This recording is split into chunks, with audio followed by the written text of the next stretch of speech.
Welcome, everybody. It's 7:02 p.m. on Wednesday, August the 17th, 2022. This is the WORT Board of Directors meeting, and I'm calling the meeting to order. There has been an agenda out on the folder and available. Are there any changes or additions or corrections to that agenda? Hearing none, we will consider that adopted.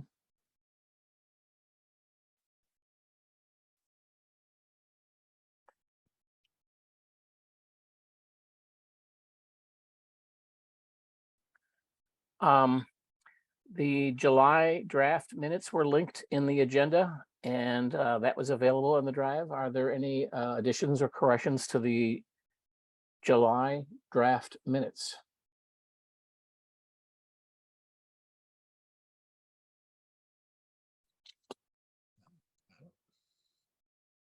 Hearing none, we will consider those adopted without objection. I'm making notes on my minutes over here.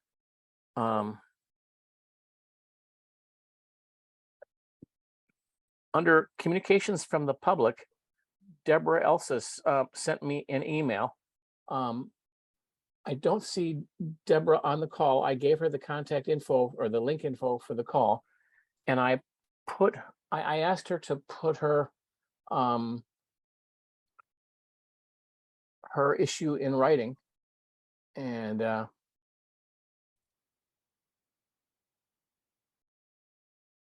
so I have that, and I will I'll put it up on the screen because that was just recently put up. So I'm going to do a screen share.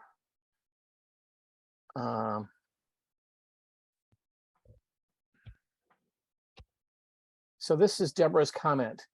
Deborah was on the programming committee, and she was unhappy with her experience on the programming committee. I'll follow up with her, and I'll copy this over to the folks on the programming committee.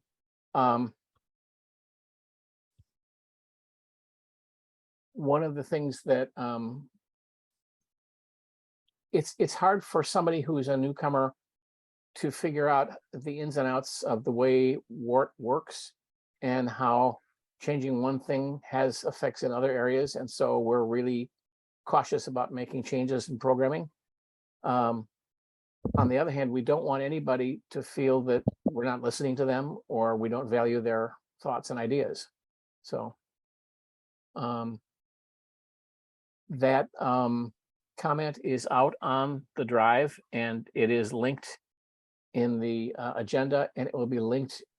It will be available on the drive after this. When I post the minutes afterwards, I don't have links in the minutes because staff is uncomfortable with putting staff reports available on the website, because those are available to everybody, not just the board and staff. So that's why if you look on the website, you won't find the links to the staff reports or the committee reports. Well, Dave, Yes. the comment is in the agenda packet. I mean, it is. Yes. Okay. Yes, it is. Is there any discussion or comments? I guess being on the programming committee, the one thing I would comment is that it's not that the idea was dismissed. I guess it was just deferred because we weren't ready to take on that idea yet. So from my feeling of her thoughts on the matter is that not that we were not willing to address her ideas, her commentary, her vision for how WORT's future could be. It's more like we weren't ready to take it on at this point in time. It's not like that there wasn't interest, but I think there's more of a focus on infrastructure before we bring new ideas in. So at least that's the sentiment that I'm working off of, and perhaps another person on the kind of staff. I don't know if Shawley or Sybil are on here, but that's, I don't see them on here. Yeah, okay. Well, anyways, that's my take on it. I will make a comment. One of the things I've been associated with WORT since the beginning, since before we went on the air, and I learned a lot over the years. And one of the things is that there's a significant difference when you're managing volunteers compared to paid staff. And people who manage paid staff get used to the crutch of using the paycheck as a lever and holding it above people's heads, saying, you want that raise, you better shape up. In the case of a volunteer, if you go to a volunteer and say, shape up or ship out, the volunteer quite possibly could say, I'm sorry, I've offended you. I won't bother you anymore. I will leave. And in the past, we've had a manager who did that, and we lost a lot of volunteers, and that resulted in our station organization changing to a collective. So we do need to be very careful about how we deal with volunteers, and we need to respect those volunteers. And yet at the same time, we all have to work towards a common set of goals. Comments? Yeah. Well, I want to ask Kai a question. Kai, how long have you been on programming? I think that I've been in charge of it for 3 months and been on it for about a year-ish. Okay. Is it your sense that people are finding it satisfying and meaningful, or is there some broader concern about its function? I would say that her concern is not unique in that sense, and that she has a point to what she's saying. Yeah, I would like to talk about how to get new programming in. It's always a topic of conversation, but there's not as much action that's ready to be made on that. So I don't really know the answer to making that happen, but I do think that it's being inched towards, just not as fast as some people would like. But I think that's any sort of organizational change is slow moving in general, because they're resistant. Because change is hard to implement on that level. So it's hard to change how things were traditionally done and bring in a newer idea. But it's definitely being discussed. It's just a question of when it'll be implemented and actually brought past the idea stage into implementation. So does that answer your question? Yeah, thank you. Yeah, there's not really a set timeline. To make it more clear, we are discussing things. Is there a set timeline for when things are happening? No. Would people be happier if there were? Probably, but we just don't have it yet. So that is an ongoing concern that we will have to try to address in the coming months. I saw Dean and Laura with hands up. Go ahead, Dean. Yeah, I think it's one thing to have a discussion about a program proposal and have it thoroughly discussed and lose. And then another thing to come out of it like the letter writer did. It sounded more like she felt ignored and dismissed. So the concern is the latter, not the first. I think if something's given a legitimate hearing, it's discussed respectfully and thoughtfully, and it doesn't make it, that's one thing that people can be disappointed about, but can't complain about the process. This seemed more like a complaint about the process and feeling literally dismissed, which is a concern. Thanks, Dean. Laura? Yeah, to that end, I was wondering if someone would be willing to, and maybe that someone might be Kai, to respond directly to Deborah.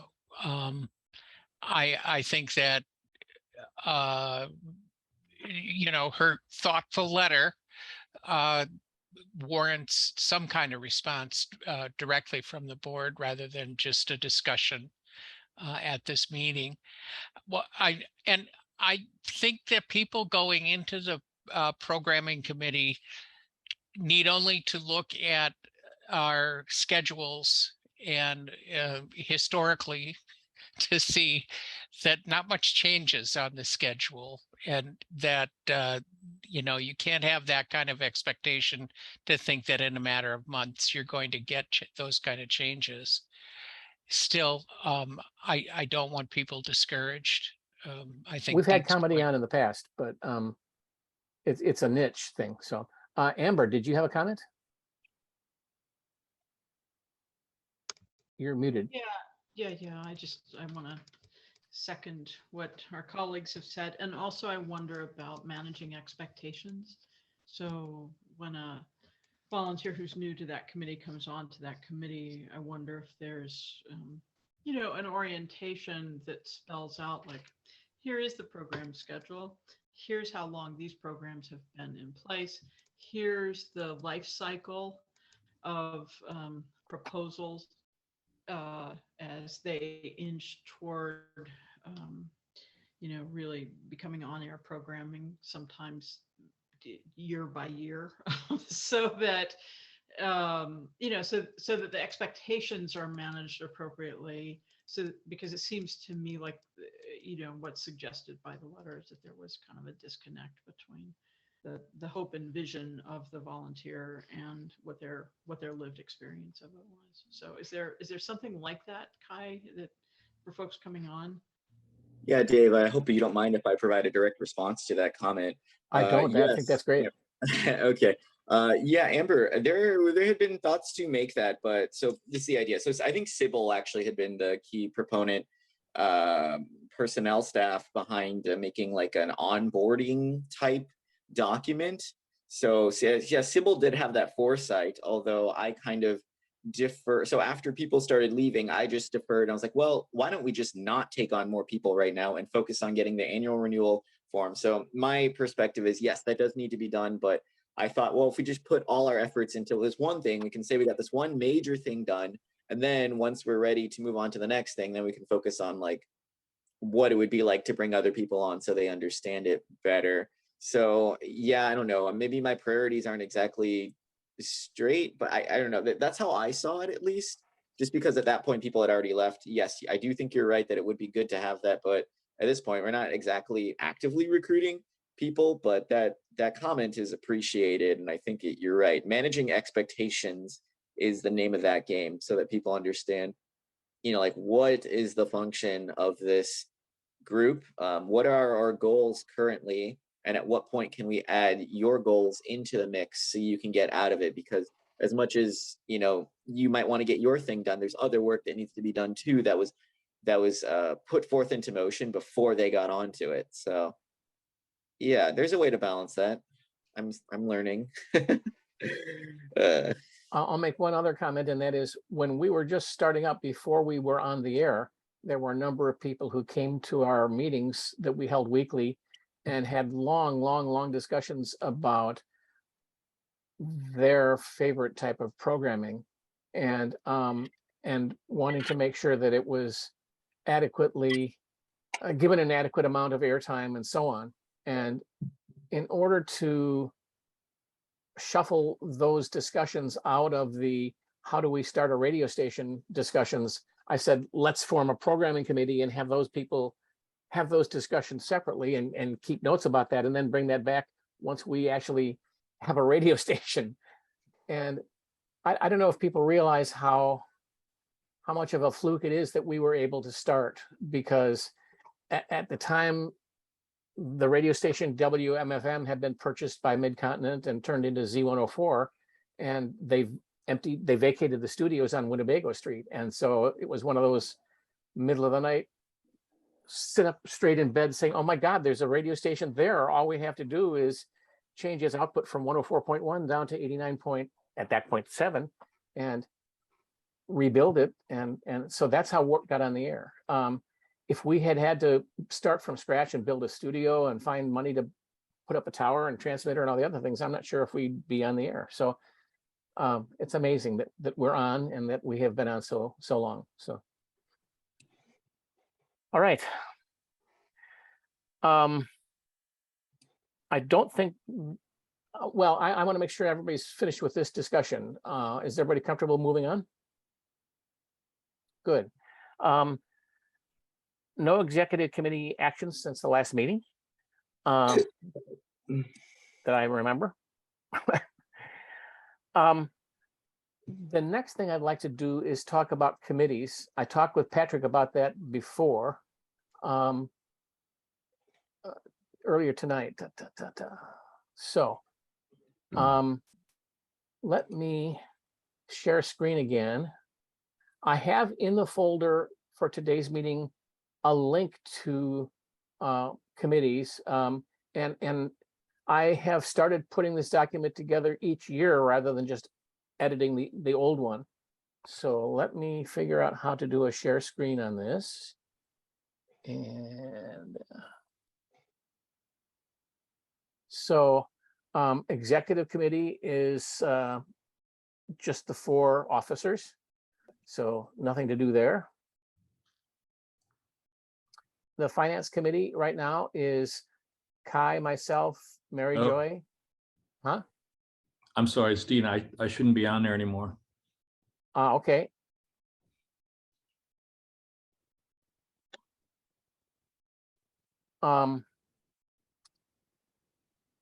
The finance committee advises the station on its financial issues. And they look at the financial reports that come out every month and make judgments about what we're doing and recommendations. They deal with things like the audit and the federal IRS 990 and the state 1952. And we work with Doug to do the CPB reports, which depend on the audit and the 990. And my last name has a T in it, Dave.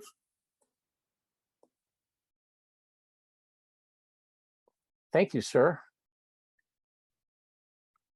So it happens when you're in too much of a hurry.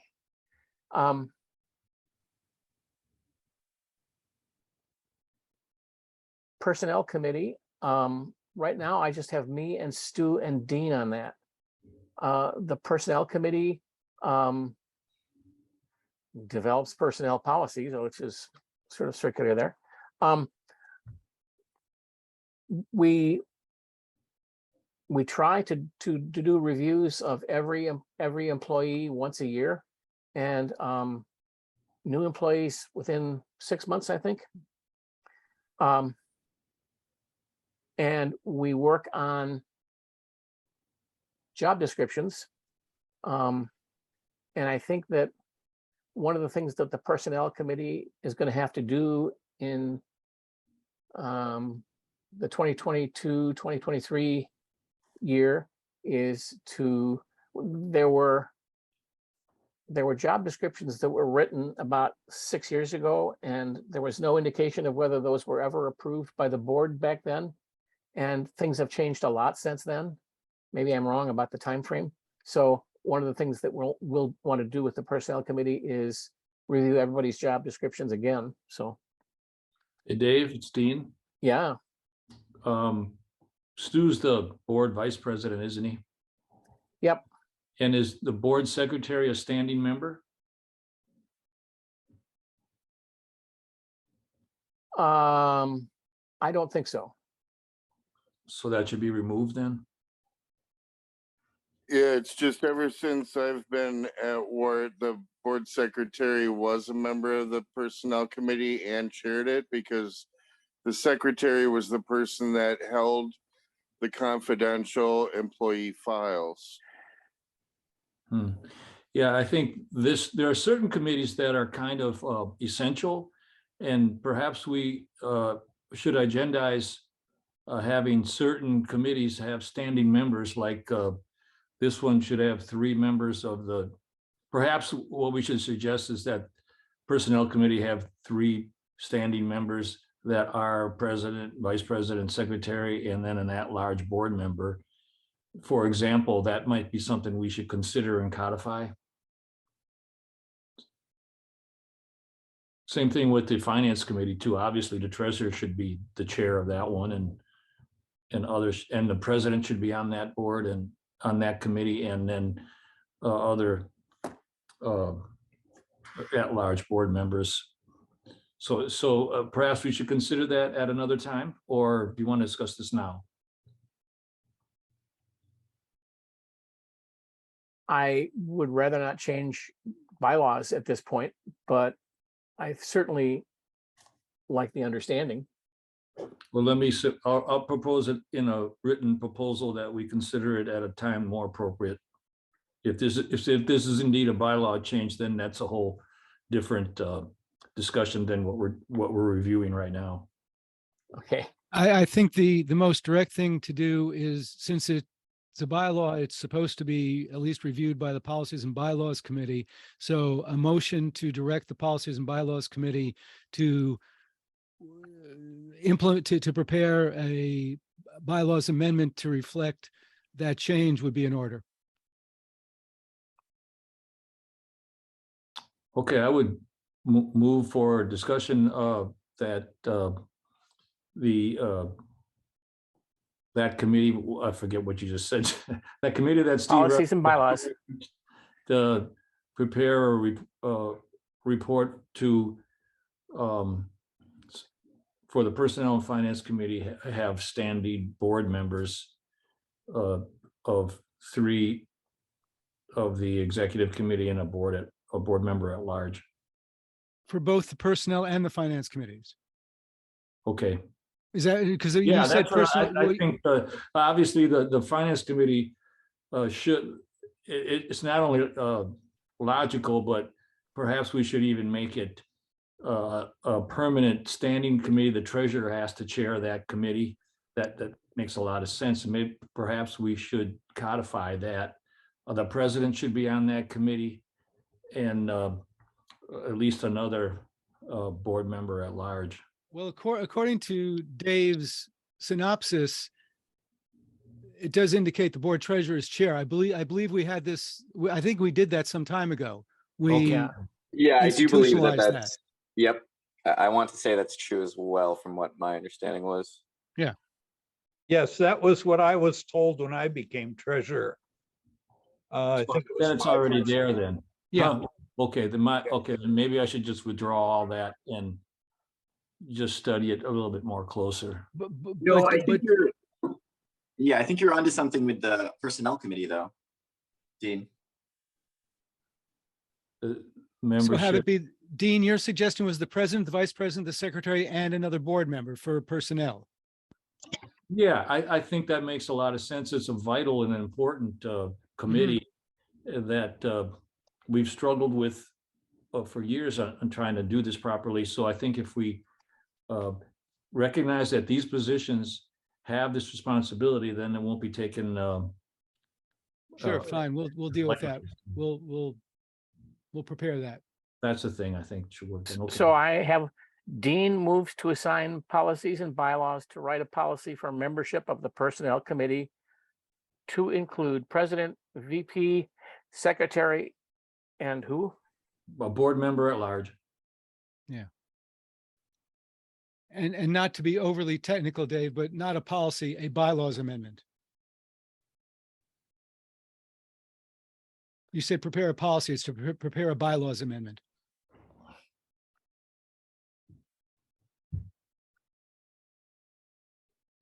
Got it. If I can I'll second spell. that.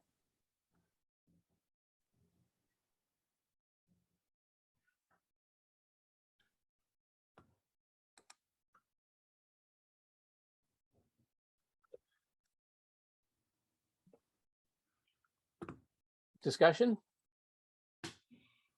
I'm just wondering if it needs to be taken to the level of bylaws, considering that the bylaws state that all committees serve as a function of the board, and the board is responsible for the makeup of the committees. I don't believe it's something that needs to be taken to a bylaws level. If the board decides the makeup of the committee, then that's the makeup of the committee, and that's the way the bylaws stand. And I have a feeling, in my opinion, less is more, that you don't change your bylaws unless it's something drastic that you really need to change. And I don't feel that this qualifies. I think it can be done on the board level and left at that. To change the bylaws, it requires a vote of the Oh, membership. no, excuse me.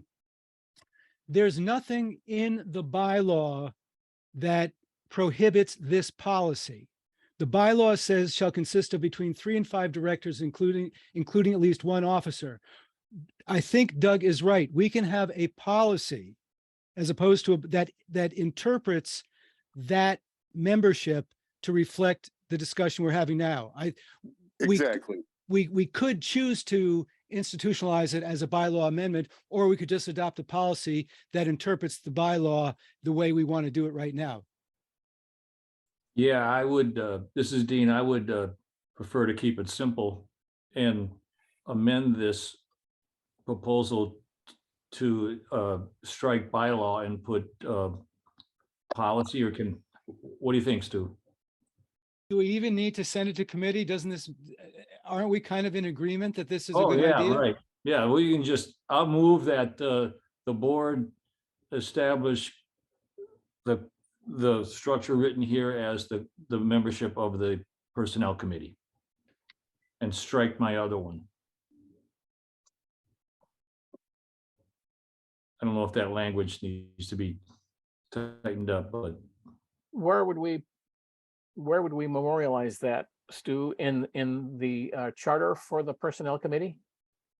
In I think so. hang on a second, I'm going to the committee's document. It would be to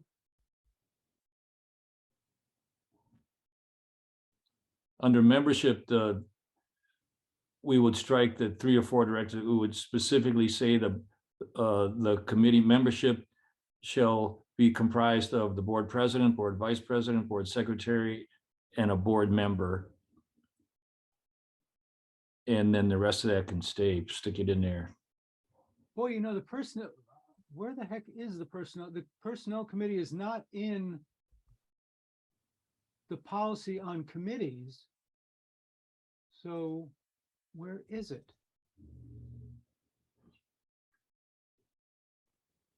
Huh. I love these discussions because I go through that too. So I'm going to go to the web page and go to the governance information about WORT, and then governance information and bylaws. Right. And The personnel committee is listed as a permanent committee in section 5.2 of the bylaws. So that's how the personnel committee exists. I think Dean's motion is to amend the policy on committees, which is a separate document, to establish that the personnel committee's membership shall be the president, vice president, secretary, and up to 2 at-large directors, because the bylaw says 3 to 5. No, we can just say and up to 2 at-large directors. That would be consistent with the bylaws, and it would be to implement the policy we're talking about. So I think that's the motion. There we go.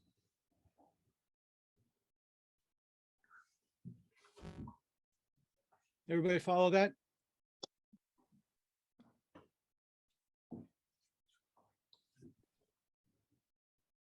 Yeah, I will- so, yeah, I'll second that motion. okay.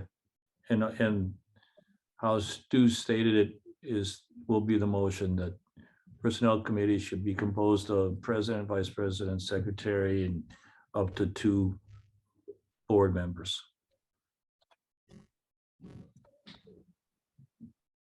okay, I have that. We have a motion before us. And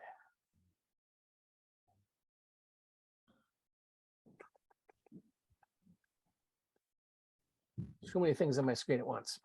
Other discussion? Hearing none. All in favor, say aye or raise your hands. Aye. Aye. All opposed, say no or Give me a thumbs down. Are there any abstentions? The motion carries. May I ask a quick question, Dave? Yes. Where are the governance documents? Go to the WORT webpage. Yeah. And then on the pull down menus, let me do About, this. it's under about, Yeah, Okay, about, and then governance information. got it. If it's not in the board right. Google Drive or anything like that. And then Yeah. there are separate links to the bylaws and to the separate PDFs of policies. So there are two sources for governance information. Thank you.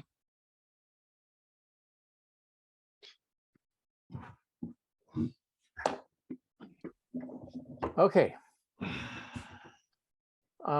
We are in the discussion of committees, and we've just had a motion to amend the to assign to the Policies and Bylaws Committee. I better write that down on my minutes here.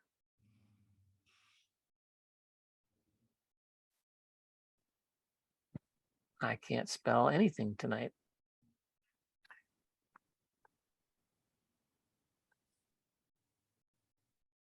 All right.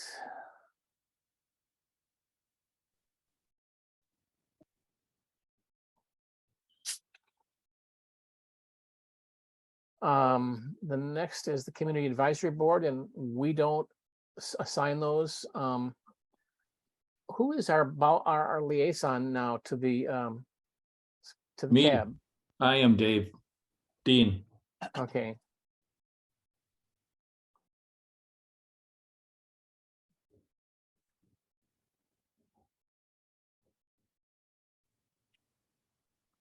Yes, period.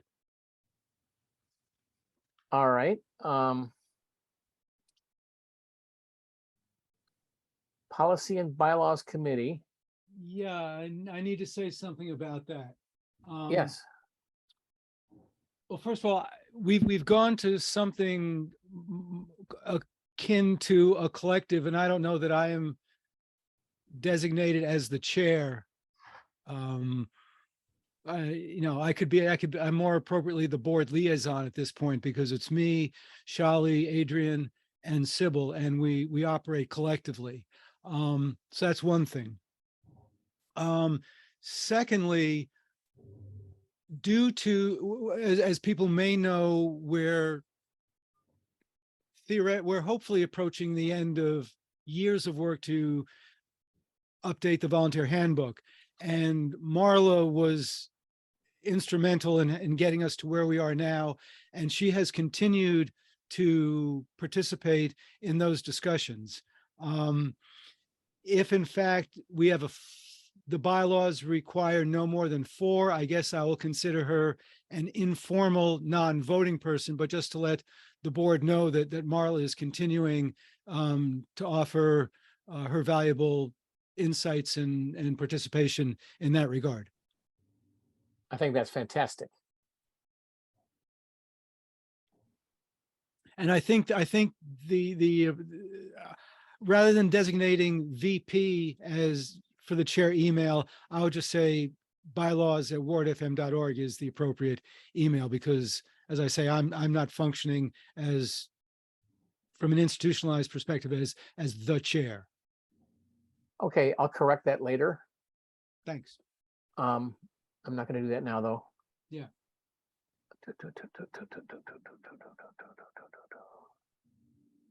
Elections Committee. Doug, can you tell me a little bit more about the? We just have. I think Doug was on there, wasn't it? No, it's you and KJ and a staff member, but Which was me. Yeah, okay. Well, it says board member instead of staff. well, he's both. Yeah, it's true, but not, it could, if it's just, well, it's 3 board members should run the election, I guess, right? Not a staff. Staff provides support for sure, but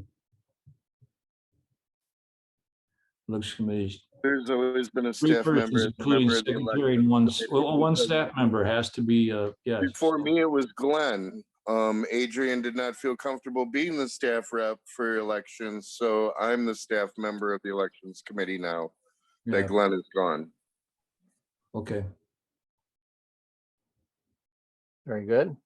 Well, that's a very strange phrase, 3 persons, including the secretary and 1 staff member.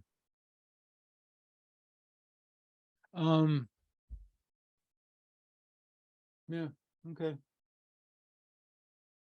It's not grammatically incorrect, but it's not perfectly clear. Yeah. Awkward. Yes. Fundraising, right now, it's inactive.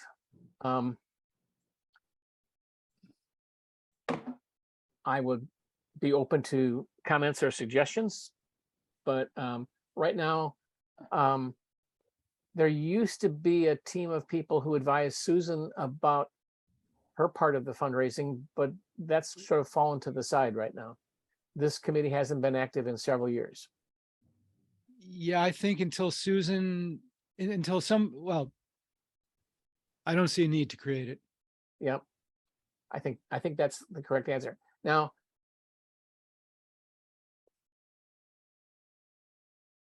never mind. I'm not going to go off that tangent. Look at that. I just saved you from 20 minutes. Thank you, everybody. Is that my birthday present? Yes, it is. When I worked at the university, I worked with a gentleman by the name of Paul Stevens, and he had an imaginary piece of gaffer tape that he would put on his mouth when he went to staff meetings so that he wouldn't talk and tell people what he really thought of things. Public Relations, Outreach, and Marketing, PROM, is another committee that is inactive. Glenn is not the chair, so I can take Glenn off.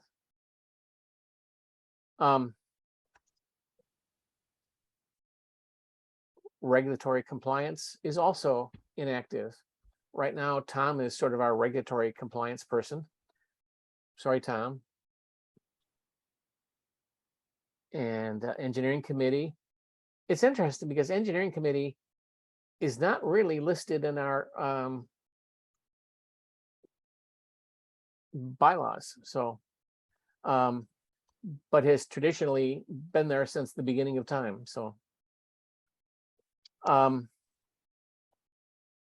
the engineering committee talks about the technology and the facilities. I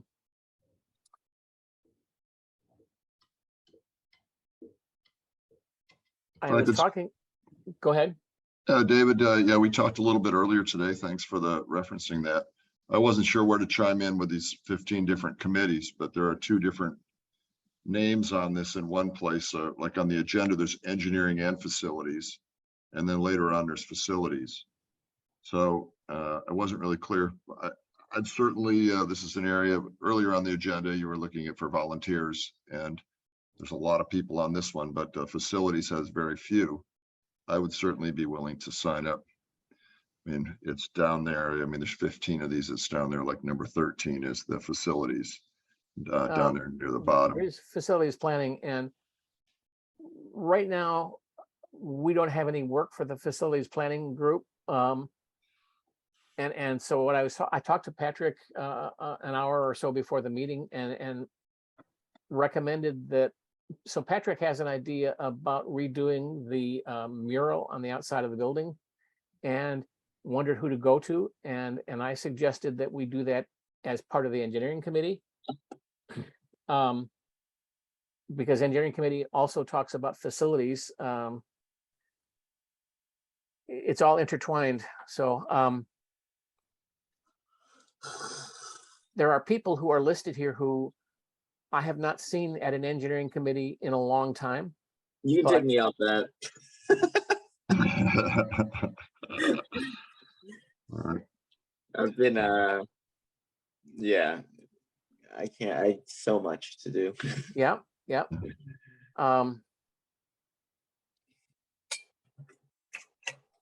So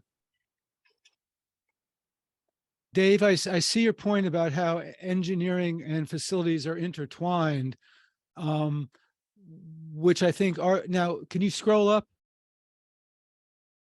Then I think this committee, it should probably be considered the Engineering and Facilities Committee to indicate that there are some things that are not technically everything about engineering has an impact on facilities. Not everything that affects facilities is engineering.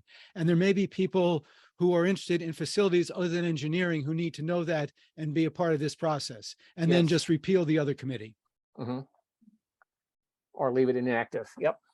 Unless we do something dramatic, like build a new building or something. I think because Tom is facilities and engineering director, Yes. save him a little bit of time, not having to deal with two different committees. I think it just makes sense to only have a facilities and engineering committee. I don't think anything needs to be, well, No, scroll down, scroll down. Wait, so what was it then? Wait, so where was the other? Keep going. Yeah. where did I find it? No, I missed it No, somewhere. no, it's down there at number, You said, okay. oh, it's under ad hoc is the, Then it's down further. Well, then we just repeal that, abolish that. Abolish the, there it is. yeah, abolish that. Right, an ad hoc by its very name has a time limit. It should end at some point. Well, since it doesn't exist now, No, it exists. It's not functional, but it exists. I move we abolish the ad hoc facilities planning committee. Second.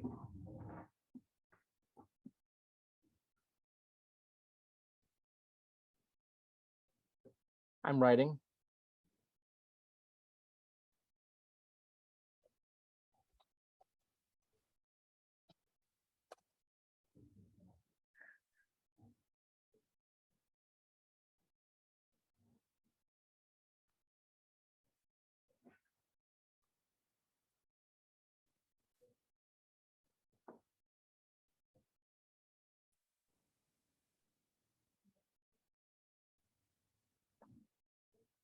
So, Stu moves to abolish the ad hoc facilities planning committee. Dean seconds. Discussion. Going to stop this so I can see everybody.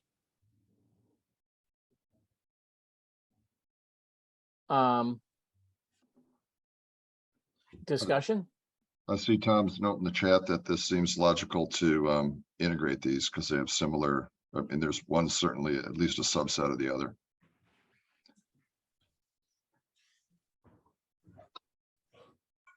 So I'm in favor. Yep. Let's vote. All in favor of this motion, say aye or raise your hands. Aye. Aye. All Aye. opposed, say no. Are there any abstentions? The motion carries.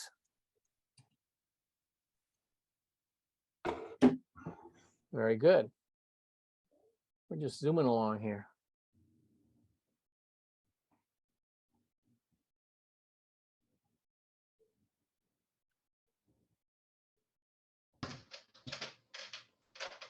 Watch this.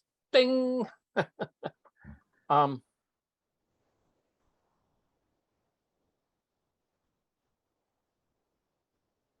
There is an ad hoc social media working group which has not met in a year. I propose we don't do anything about that. We still may need that in some form. And then finally, diversity, equity, and inclusion is shown as an ad hoc committee. We don't actually have a category called working group, but it was created by the board of directors 2 years ago to address issues of diversity, equity, and inclusion at WORT. And Kai, are you on that? You were at one time. I don't believe so. I don't believe Okay. I've been on it. Okay, okay, I stand corrected. Ankur Malhotra is a volunteer who was formerly on the board of directors. He does some Pan Africa shows. He does music on the Friday morning 8 o'clock buzz. He's got a very distinctive, deep voice. He runs a record company in India. He's a fascinating guy. Rebecca is out of the country right now. She's not able to talk about it, but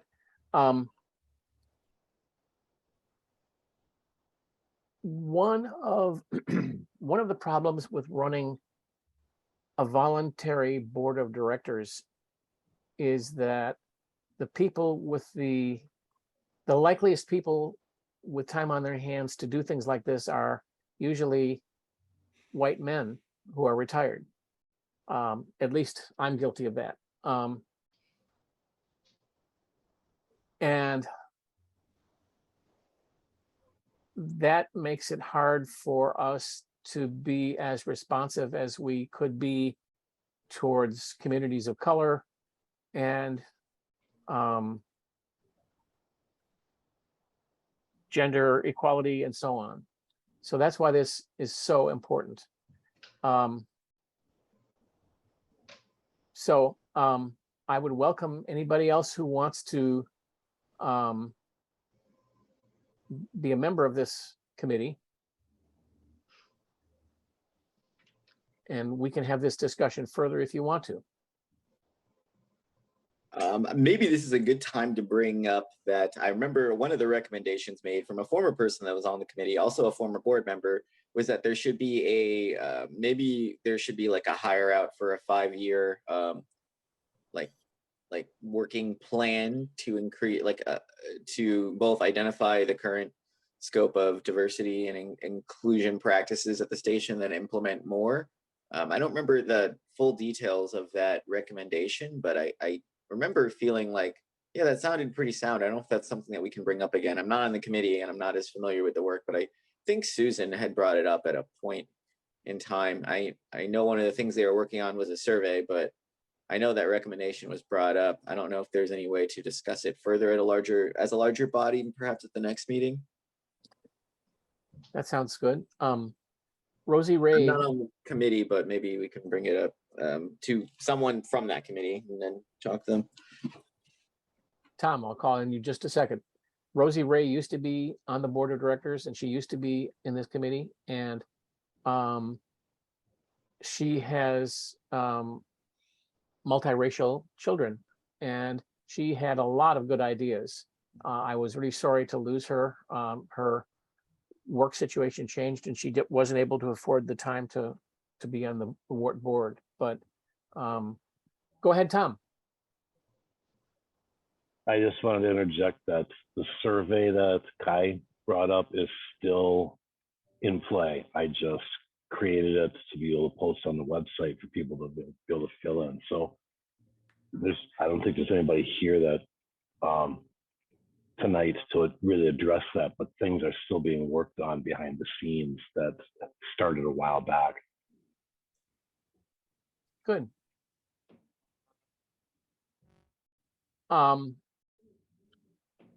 Dave?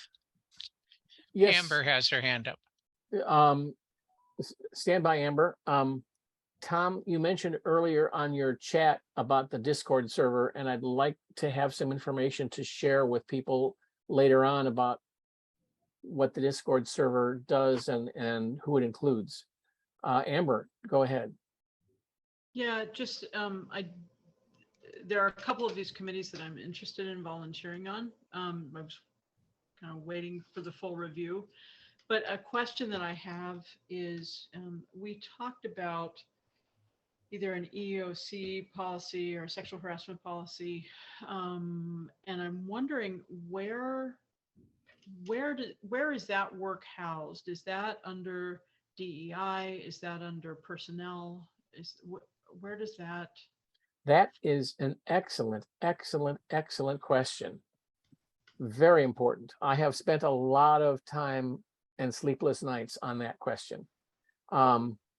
We have in the past had an EEOC officer, but no one was able to tell me where in our policies or bylaws we mention having a person who is an officer of that. It's not part of this committee because this committee came just a couple of years ago. According to what I've found, the FCC rules do not require it, and the Corporation for Public Broadcasting rules do not require it. It's a good practice, but we don't have a written policy about that.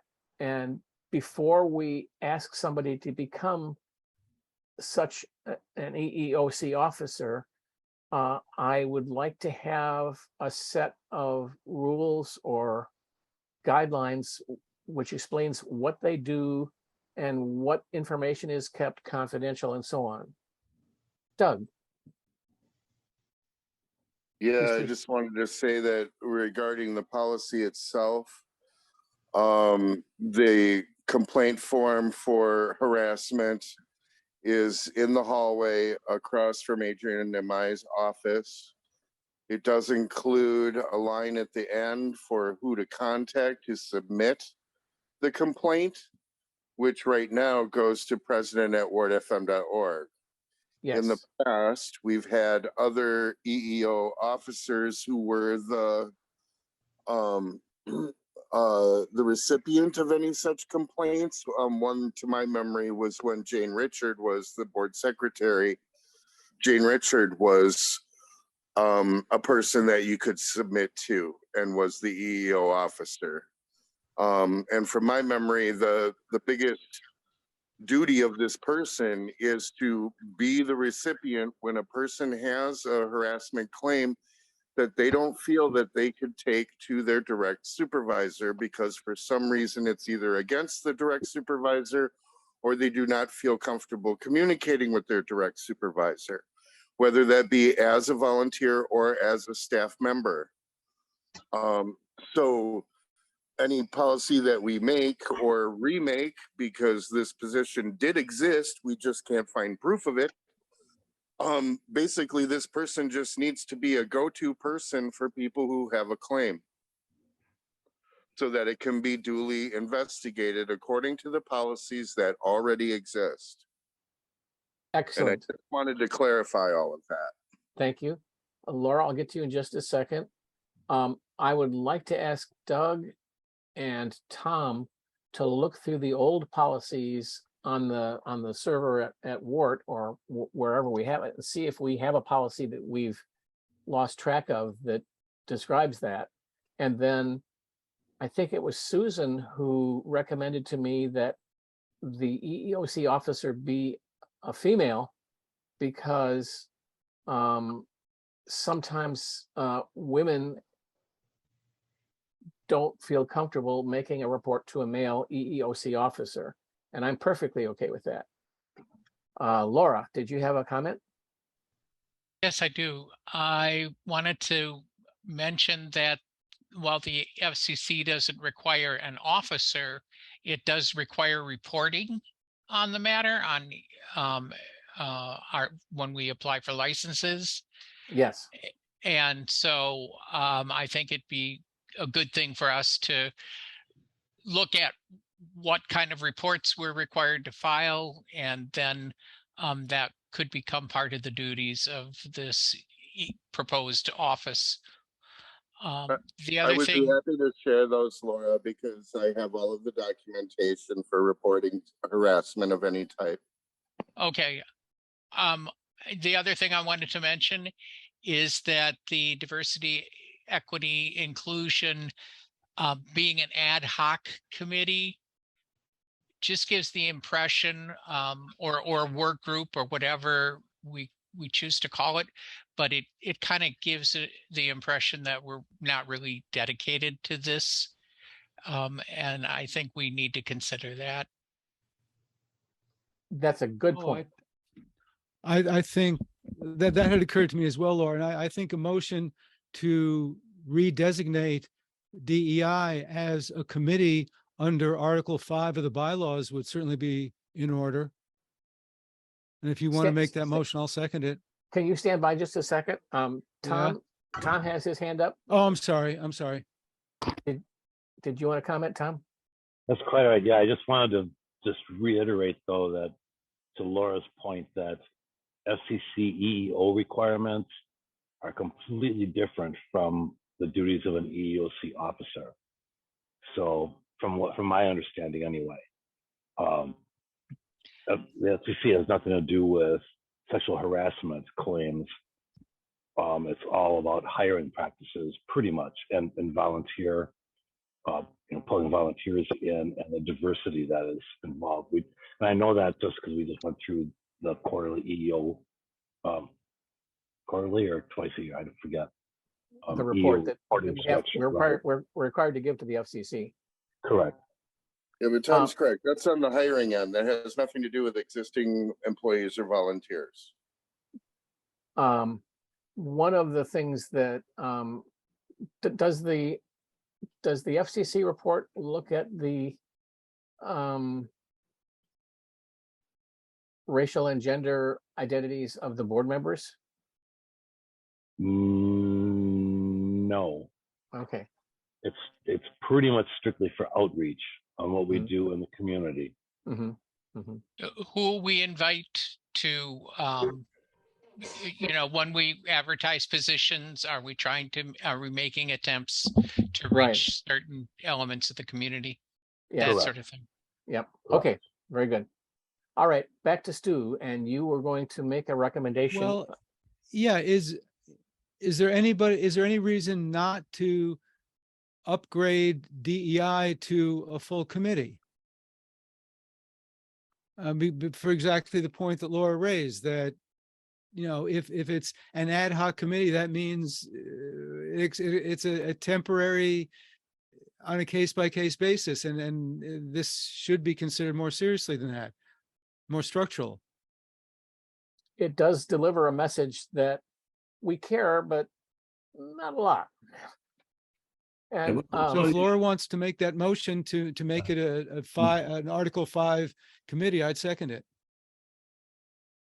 Article 5 of the bylaws. Yeah. Article 5 of the bylaws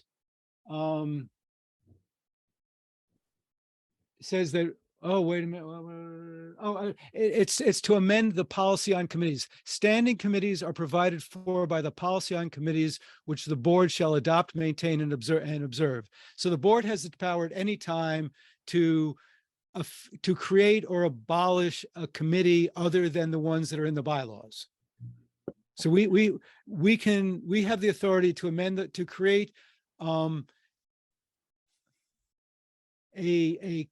to upgrade DEI to a committee under the policy on committees as provided for by the bylaws. Board has that authority. I would like to propose that the board amend the type of committee that DEI is currently from ad hoc to a permanent standing committee according to the bylaws. No, it's just a standing committee. Permanent and standing committees are different things. Sorry about that. It's okay. That's what I'm here for. Standing committee. Yeah, I second that. Stand by.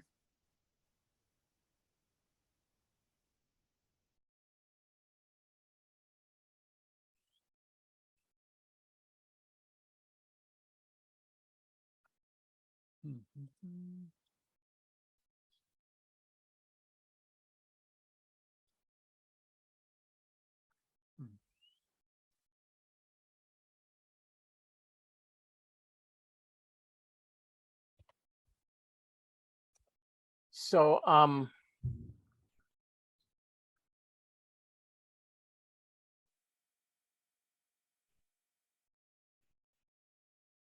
Stu, does that mean that we don't have to have a policy about it? It's just a board motion under the policy on committees?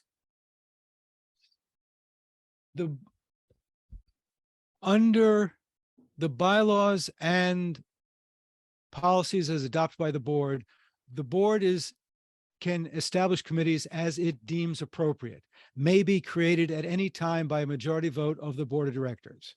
There are permanent committees, there are standing committees, there are temporary committees, there are ad hoc committees. And I think, I assume we adopted some standard of what we wanted DEI work group to do, and this would merely be under the existing, under the adopted policy on committees, which implements the bylaws. We have the power to redesignate the DEI work group as a standing committee.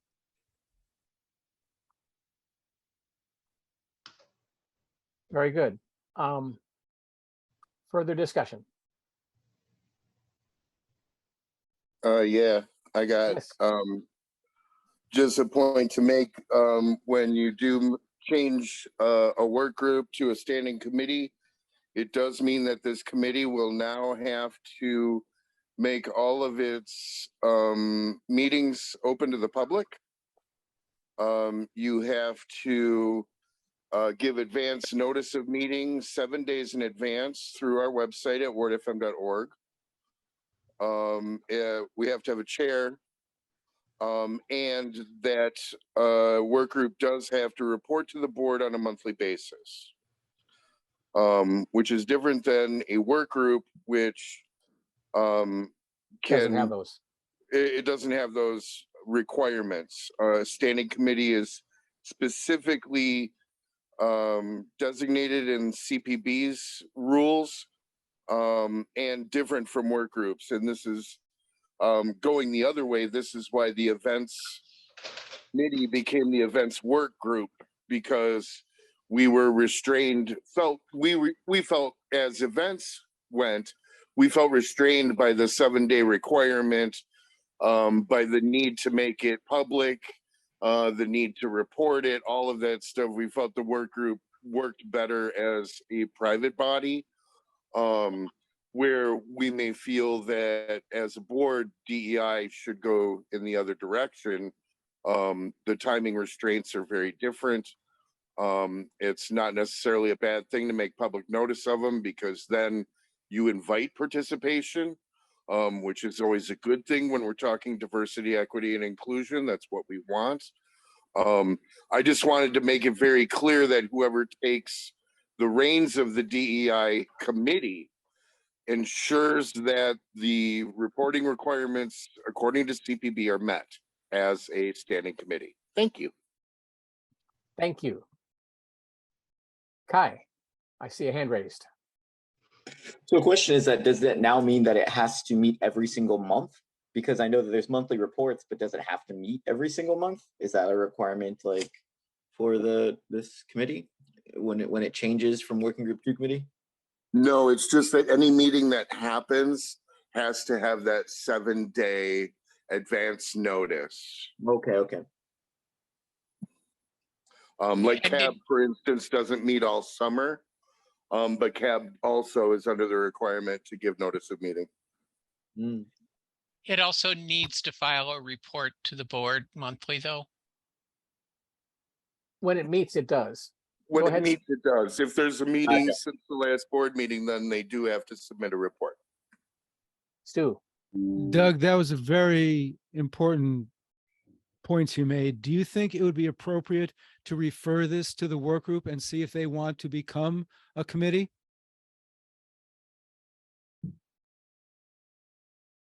Might not be bad to ask.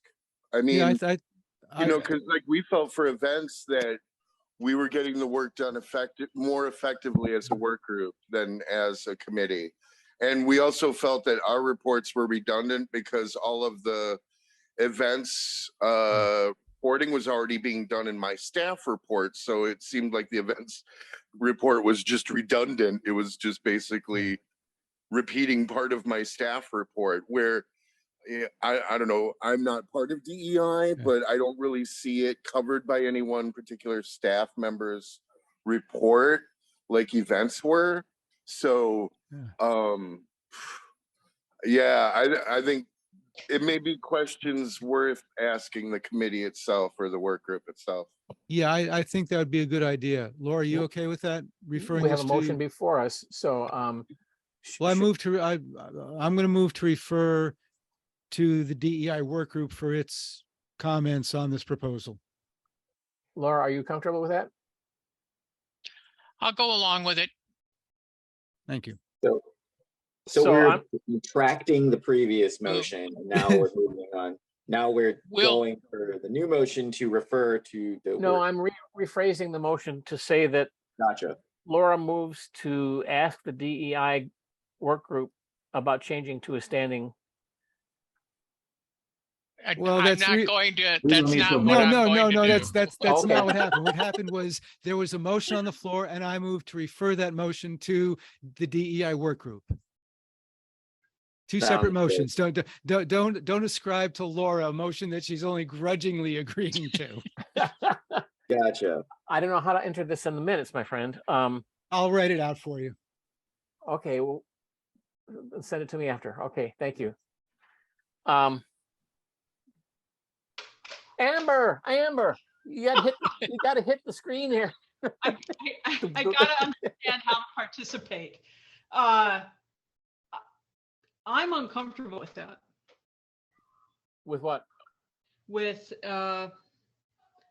referring the question of whether the organization should have a DEI committee that is a standing committee to the current committee. So I appreciate that folks will have opinions about this, who are participating and who are doing the work. Absolutely understand that impulse. But I do believe it's the role of the board to exercise institutional leadership. And I very much appreciate what several of you have affirmed here, which is to call it an ad hoc committee does signal this kind of piece of the organizational work is ad hoc. So I'm just one voice, but I do express, I just wanted to express my objection to like putting it on the committee to make that decision when I think that should be a board decision. And so I'm happy to second Laura's. Yes. I think Stu and then Dean. That's a very good point, Amber. Laura, when I asked if you were okay with that, you sort of grudgingly said, okay, but technically, I don't think you want to second my motion, do you? No. Okay, so far, my motion to refer does not have a second.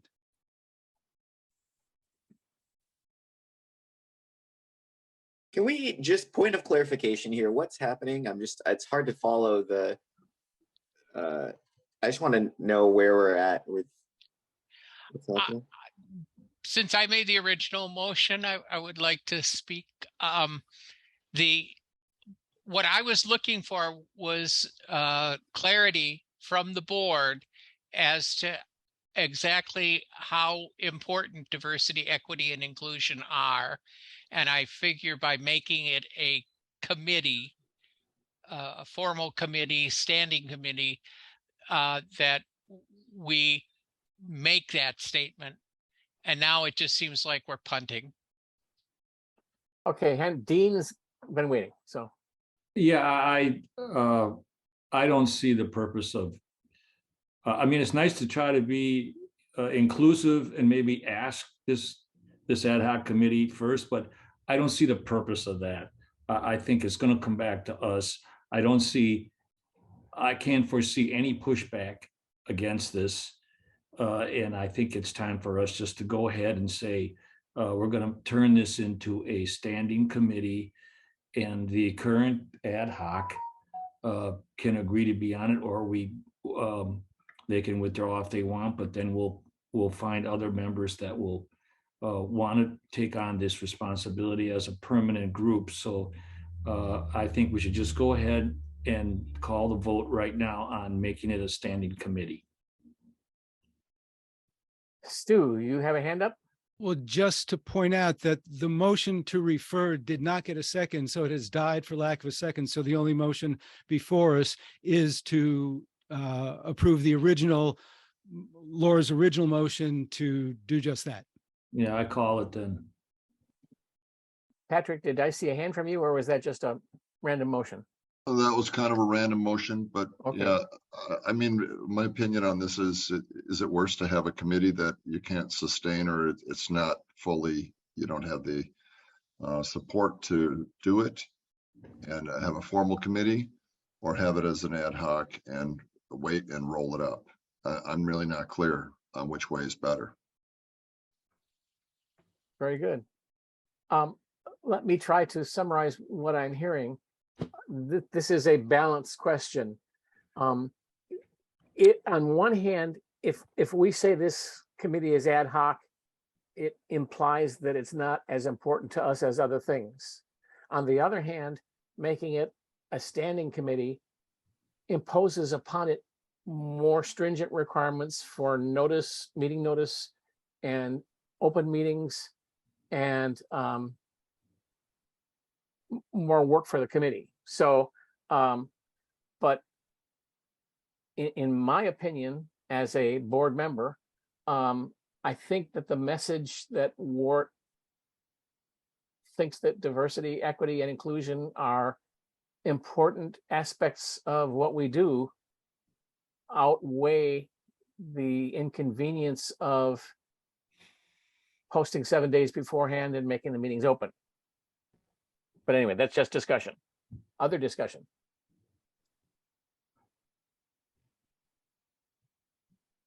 Marty. I just wanted to clarify one thing, that the subjects that come up in the meeting are not necessarily open to the public. The committee meeting can meet and talk about certain things. At least this is what it was like when I was on the school board. But if somebody files a complaint against a particular person, that would not be open. Right. I would think. That's correct. Yeah.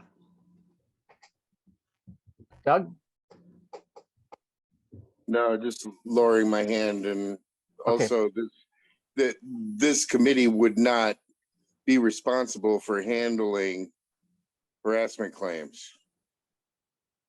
This is more about how do we achieve diversity, equity, and inclusion in our hiring practices and in our volunteer recruitment. That's, again, not the same thing. And our board recruitment. Yep, exactly. One of the things that I asked Rosie Ray about was some sort of stipend paid to board members if they're a member of a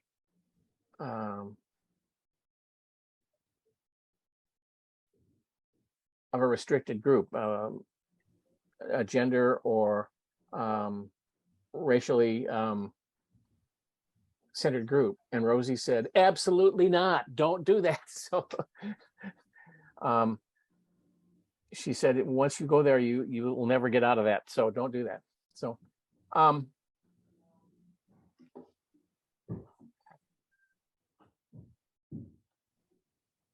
right, we have a motion to change the DEI work group to a standing committee. Laura made the motion, Stu seconded. We've had a lot of discussion. Stu made another motion to refer, but that died due to a lack of a second. So we're back to the original motion now. Is there any further discussion before we go to a vote? Is everybody clear? Any further questions? Then let's proceed to vote. All in favor of the motion to change the DEI work group to a standing committee, raise your hand or say aye. Aye. Aye. All opposed, say no. Are there any abstentions? The motion carries.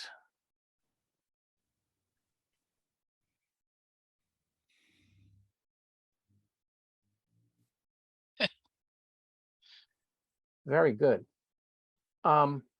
You stop it, Tom. What? Sorry, I was off on the ozone there. I was trying to do some writing down. What's? Okay, never mind. I'll stop that. I will not even do that. That's all we have to talk about in terms of committees, unless anybody has any questions. I have Laura. a question. So if we want to, and it's my understanding that as a board member, I'm required to be on some of these committees, right? You are, yes. And if I choose to join a committee, how do I go about that? Talk to me, and I'll put you on the list. And I will put you in touch with them. Very good. That's the easiest way to do it. President is authorized to appoint members to any committee. Amber, did you have a question? That was my question. Okay, was okay. How to become assigned. Stu, So, Um, thank you. all permanent committees other than the executive committee shall consist of persons expressing an interest in appointment who are confirmed by the board. Okay. That is in the bylaws. So we'd have to be approved. A member who would interested in a committee would notify Dave. Dave would put it on the agenda, and the board would approve at a meeting. that's great. Thank you. So should we just look for a slate in the September meeting to Yes. approve? Yes, And then we'll just say, pick your committees now, folks. yes, And then we'll just go through the slate in September. yes. And I think that you can start attending those meetings as soon as they meet and be non-official until it's approved by the board. So that way you get to the understanding of what's going on in the committee. One Patrick. point, since I volunteered earlier to be on the engineering and facilities committee, can I start in on a meeting if I can make the next one? for Yeah. that team? Yeah, Okay, exactly. okay. Before the next meeting, I want to look at the engineering and facilities committee, because I don't think it's defined anywhere, and we might have to define it at the next meeting, just to be official. So, and also I will hope to have an answer about the EEOC officer, and have something written about that soon, so that I try not to go off on tangents, but I was in an organization called WisCon, which is the Feminist Science Fiction Convention that's held every year in Madison, Wisconsin, which is a worldwide conference on feminist fiction, which is just an amazing thing. And I ran into some problems where there was sexual harassment going on, and the record of the sexual harassment was kept confidential to protect the individuals involved. And so I couldn't prevent the person who I knew was the harasser from continuing to volunteer in the organization. And that led to a lot of angst within the organization. It ended with me leaving the organization. So I really want to make sure we're clear on this, about what the duties are and what the responsibilities are, and how to prevent someone who has been accused of harassment. Is there some sort of procedure that goes on to make a determination, and whether they're prevented from being on a committee or being a volunteer or whatever. So that's not before us today, but I want it to be something that we have clear, so whoever gets that position has something behind them that they can rely on. So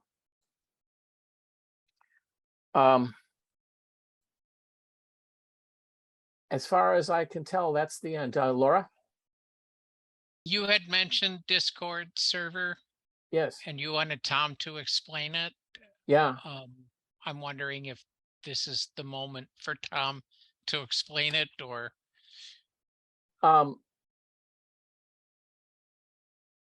You want to say a couple of words about it, Tom?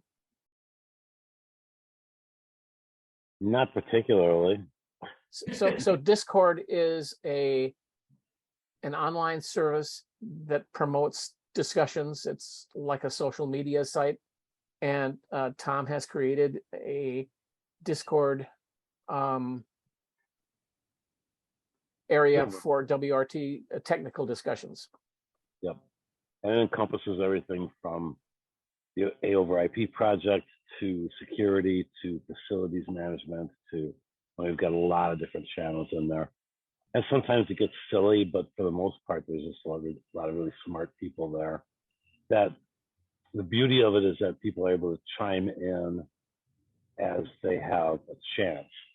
So it's not, we have our engineering committee meetings, but then beyond that, we're able to discuss the breadth of everything that we're involved with through the course of a month. And that's what, and put up pictures and videos that kind of underline what we're talking about. So that's where the beauty of it comes in. Social media without the social, it's a much better thing. Mm-hmm. Mm-hmm. It's a closed group. I was going to say it's a collaboration tool, much like Slack or Teams. Correct. And we could probably just as easily use any one of those. All right. Yep. So Patrick, you might want to be involved in that, but members of the board don't have to be on that if they don't want to. It's pretty geeky, but there's no requirement for anything. So. And Patrick, I can send you an invite to the Discord server. I'll try to remember to do it tomorrow. If I forget, just throw me an email and I'll send it out to you, and that gets you started the whole process. Just open up your window and throw a stone at the station. And yeah, go over and pound on the door. That works too. Okay. All right. In person is pretty effective usually. Thanks. But yeah, I'm familiar with the basic format. They use it at the UW Chess Club here, so there's a lot of banter. All right, I think we're done with committees, unless there's other questions.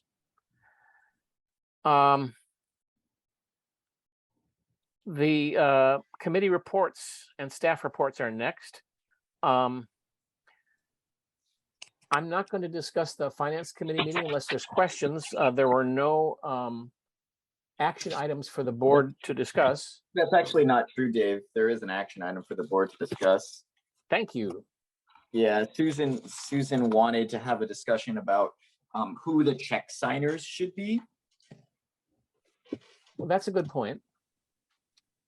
So that's what I wrote as she made a request to have that discussed. So basically, so for the board to understand, there are a number of check signers. So currently, as it stands, there are two members on the executive committee, or just board members, I should say, which happen to be executive committee members, which are the board president and the treasurer. And then there's four staff members that are currently check signers. That'd be Adrienne, that'd be Shali, that'd be Sybil, and that'd be Tom. So one of the recommendations to the board was whether or not the treasurer, which is me currently, can become a check signer, and also Aaron Schultz, a member of the staff, if he could become a check signer as well. And then I think the second question is whether or not the board president should be allowed to be a check signer, is what Susan wanted to check with. And she also had raised concerns about like whether the auditor should be asked about whether that's okay, like having the board president be a check signer. So I just wanted to bring up the like what she had, or communicate what she had, the concern she raised there.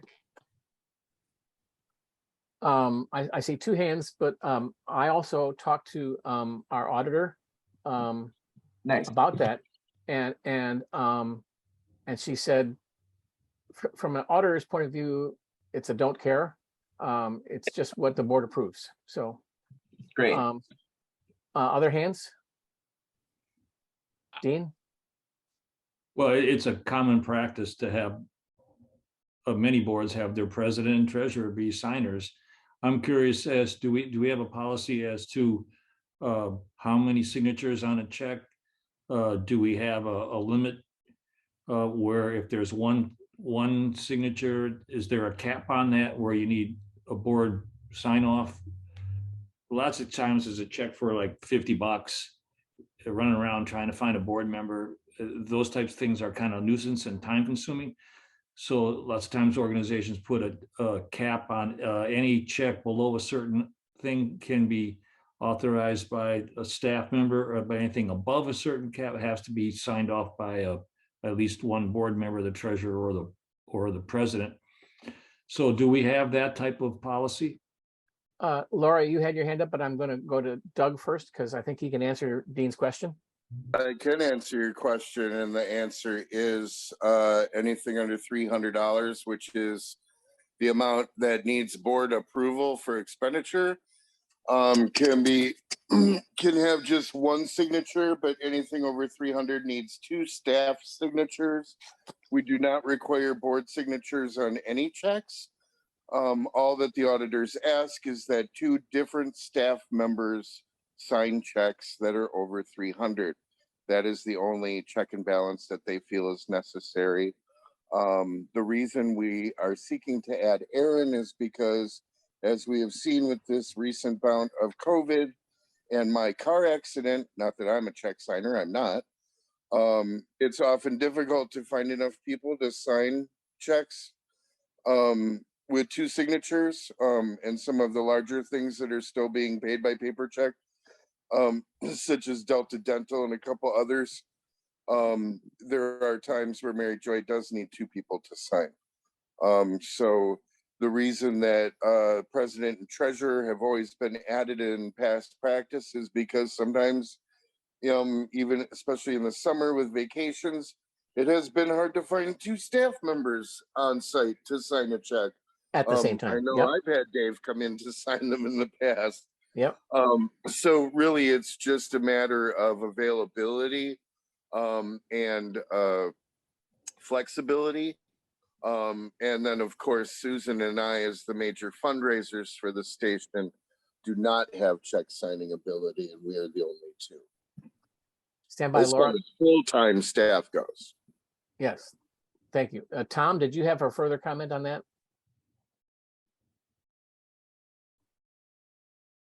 No, just what I commented that I tried to make a rubber stamp and nobody would go for it. Yeah. Yeah. Laura, you had your hand up. Doug answered my question. Okay. And in the past, we've just figured it out informally, and then I drag people over to Summit Credit Union, and the credit union wants us all to sign at the same time so that they don't have to figure out which signers to take off and which signers to take on. But I would like to actually have the board approve that list so that we can take the minutes. Sometimes the credit union will say, do you have board authorization for so-and-so to sign? And so if we can say, well, here's the minutes of the August 17th meeting, and here's the list of authorized check signers. I should also say we have 2 different institutions. We are with Summit and we are with Heartland Credit Union. We don't do regular day-to-day business with Heartland, but we still have accounts there. So we still have to have people who are able to sign there. And then there are 3 people who can log into those institutions online, and they are myself and Mary Joy and Kai, the treasurer, the president and the treasurer and the bookkeeper. So,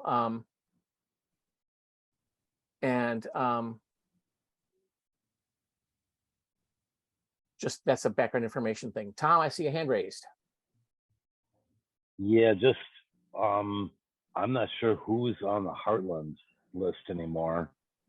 I have a feeling it's probably a lot of old former employees. Yeah, Glenn is still on it, and we have to change that. But I wanted to get this meeting and to make a list for both institutions, and then get it in the minutes, and then go to those institutions and do so. So I'm going to go to that section of my minutes.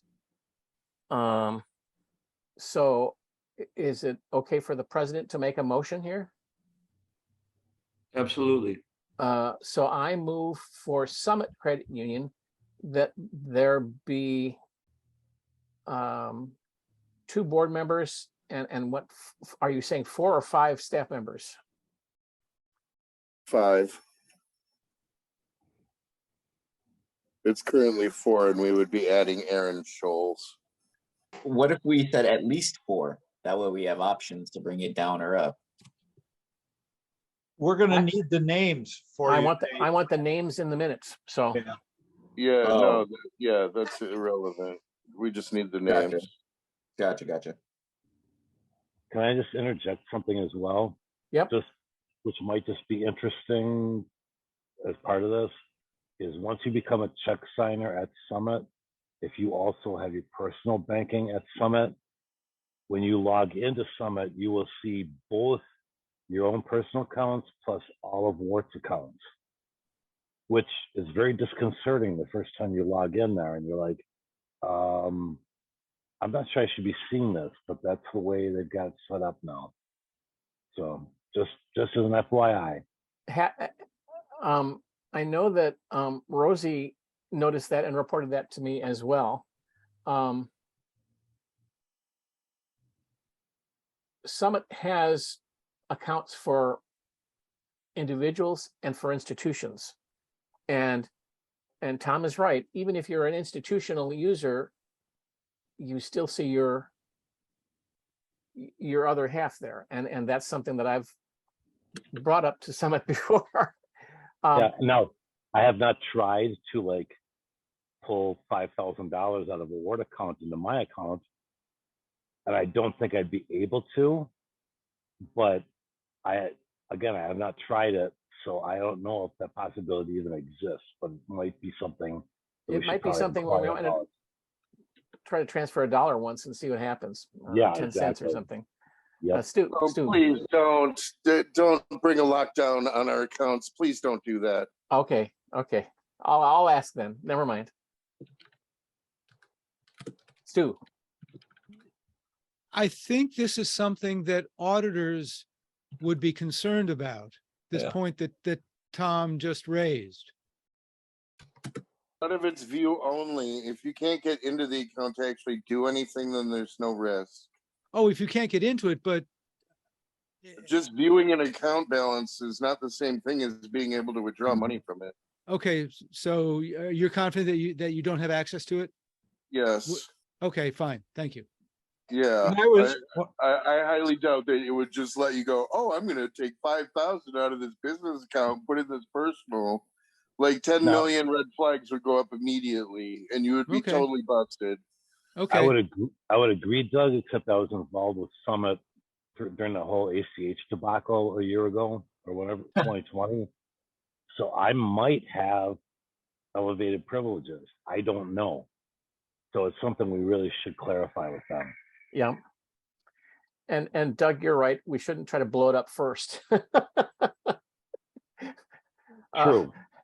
When I was treasurer, I had view only. And that's what's recommended. And I needed to look at certain things, but I had no ability to change anything, Yeah. to do anything. So Yep. I think that's what we should investigate. Yep. I can do that. Laura. So would you do that and report back to the group I will next do that. meeting? Thank you. I will do that. I am still in my head trying to figure out the check signers. I have Adrian, Shally, Tom, Sybil. Tom, is And Sybil a signer? Yes. Aaron.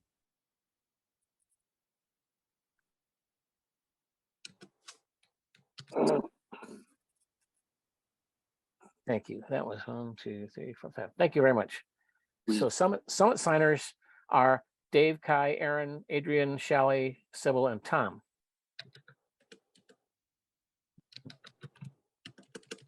How many names is that? 7. Okay. The tramadol makes it hard to follow. Heartland signers.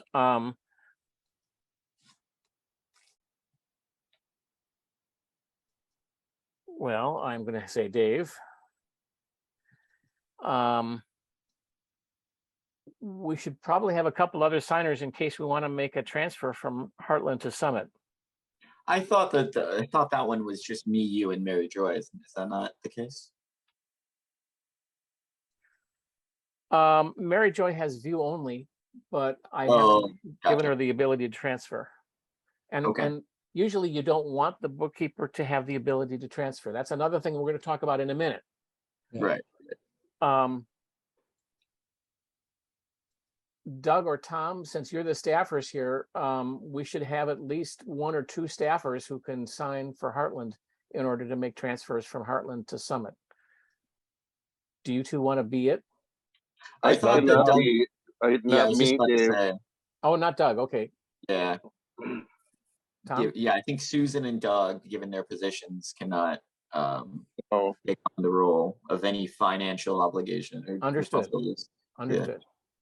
I would say myself and Charlie would probably be good choices because we're usually there during banking hours. yeah, I would agree. Okay, very good. That's great. Then the last thing that I was talking about was right now, Mary Joy, who's our bookkeeper, has the ability to make online payments, like for Madison Gas and Electric. And that gets around the signing issue. And I also brought that up with our auditor, and she said, yeah, that's a problem. She wanted to know if she said there's a couple of different ways of approaching it. One way of approaching it is to go to Summit Credit Union and say, can you take away Mary Joy's ability to make online payments? Well, I think we can do that already just by the way we set up her account. The second thing is, if we do want her to make online payments, then when the treasurer does the monthly reconciliation, the treasurer goes over the monthly statement from Summit and looks at every expense to make sure there's a matching check and there's a matching approval. So in the case of an online payment, like to MG&E is the way Mary Joy pays MG&E now. Right now, there's, I guess there's a staff member who signs the MG&E bill and then hands that off to Mary Joy, who then pays it. That's not true in the case of MG&E. We do not receive a paper bill. It only comes by email. Oh, okay. So that is true, but typically she prints it out and has someone sign it. Though I will say that if she didn't do that, I mean, she could easily, just not do that. But that is what she's currently doing. Printing Yeah, out. and MG&E is not the only one. The utilities bill with the city for the water and sewer also is done on an auto pay, as are several vendors, because I used to do the auto pay when we were in between bookkeepers. So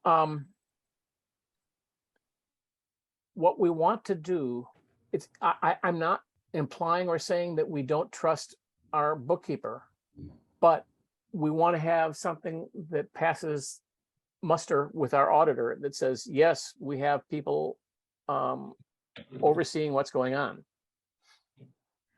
So but if she prints out the MG&E bill and has a staff member sign it and approve it, then that meets that the approval requirement. Exactly. Well, Yeah, we're already doing that, Dave.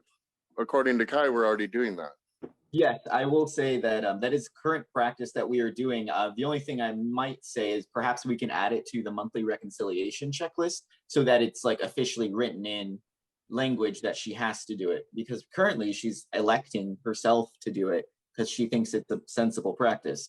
But Yep. if we wrote it in there, then it's like we're mandating it now, and it seems like a good audit policy, right?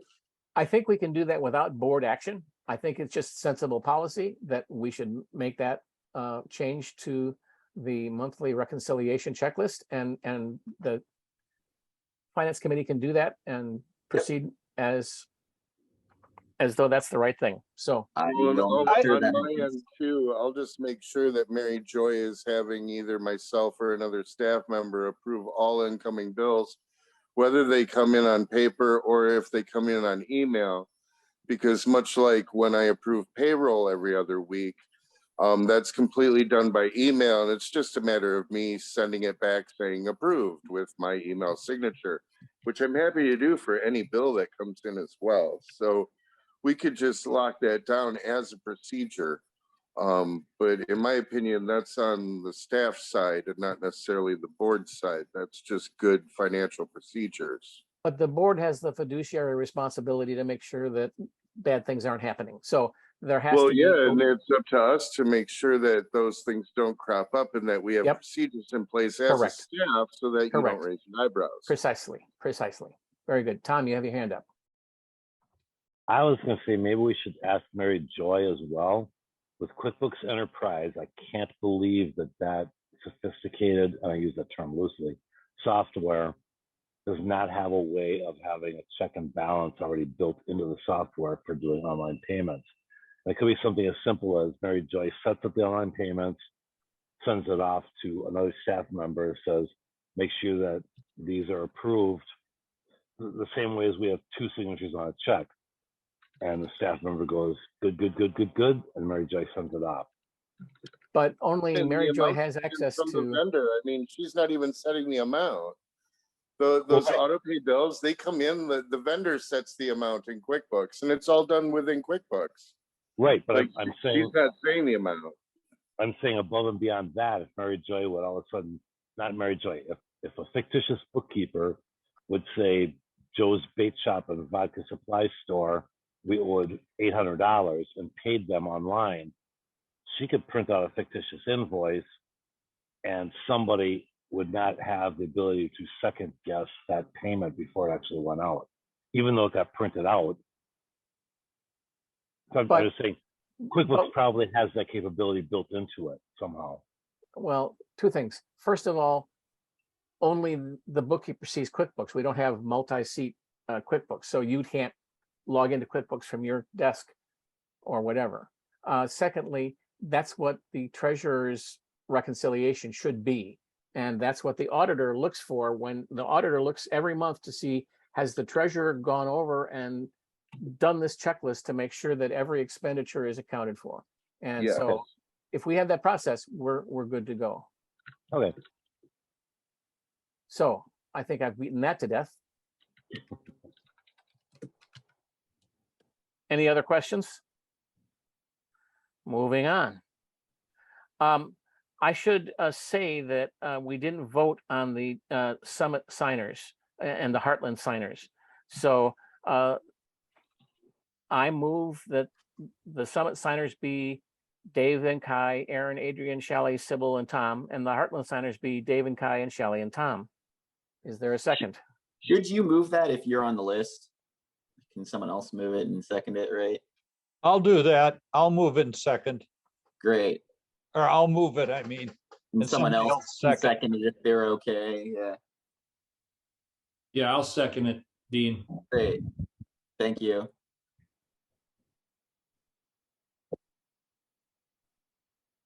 All in favor, say aye or raise your hand.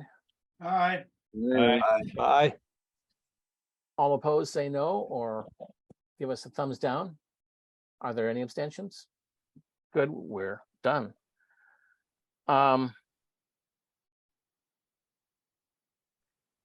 I didn't see an action item on the programming committee. Not No. currently. No. The next report that we have an action item for is the Technology and Facilities Director report from Tom. The Meraki firewall has a license that we either pay for 1 year or for 3 years, and we're going to go for 3 years because you get a discount if you go for the 3 year rather than the 1 year. So that is a $960 expenditure as proposed by Tom. Any questions, discussion?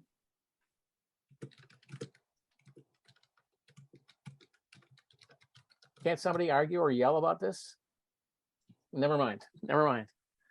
All in favor, Lying say us down, Dave. aye. All in favor, say aye. Aye. Aye. All opposed, say no. Are there any abstentions?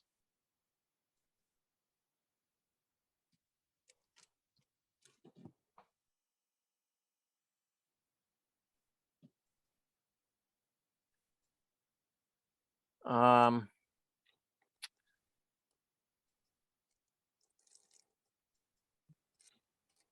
Doug, because of being in his accident and recovering, hasn't had an abbreviated report, and I didn't see an action item in there. The next report is the listener sponsor development report, which is Susan's report. And she had an action item to direct the Policies and Bylaws Committee to review the WORT gift acceptance policy to facilitate getting that policy on our website as soon as possible. That is linked in our agenda to that policy, which is in the folder. Basically, that describes how we take care of gifts and who's authorized to accept gifts and so on.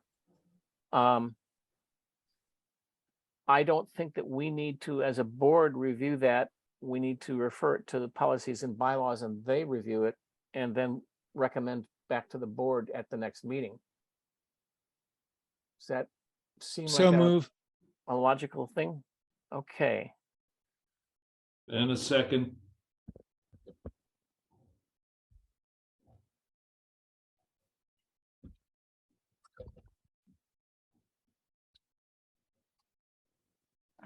All in favor, say aye or raise your hands. Aye. Aye. All opposed, say no or give me a thumbs down. Any abstentions?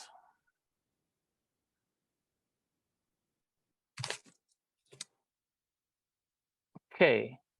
I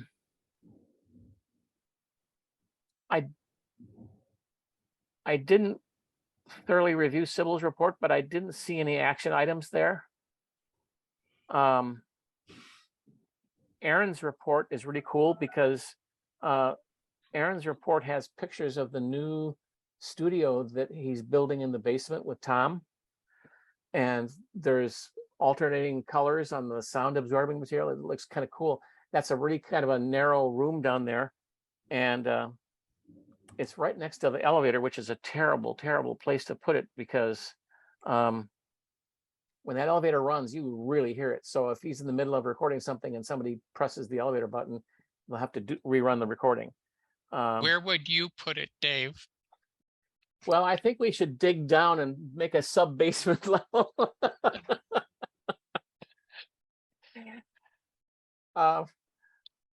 Yeah, WORT is it's like one of those puzzles where you have to move every one block to move another block, and when you want to move 3 blocks, you're really moving everything around, and then the water leaks, and then there's wires that go places where you don't know they go, and yeah.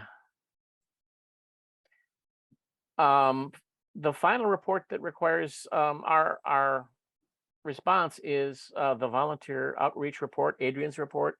The Mike Pike Park sessions this Friday. She still needs people to help with ticket sales. I can't do it right now because of my knee and ankle problems, but if you all can help, that would be appreciated. You don't have to report, you don't have to say anything in this meeting, but get a hold of Adrian. If you know somebody else who you can ask, that would be helpful too. I don't have any other business. Does anybody else have business to bring up before this wonderful board of directors? I do. Yes. So this is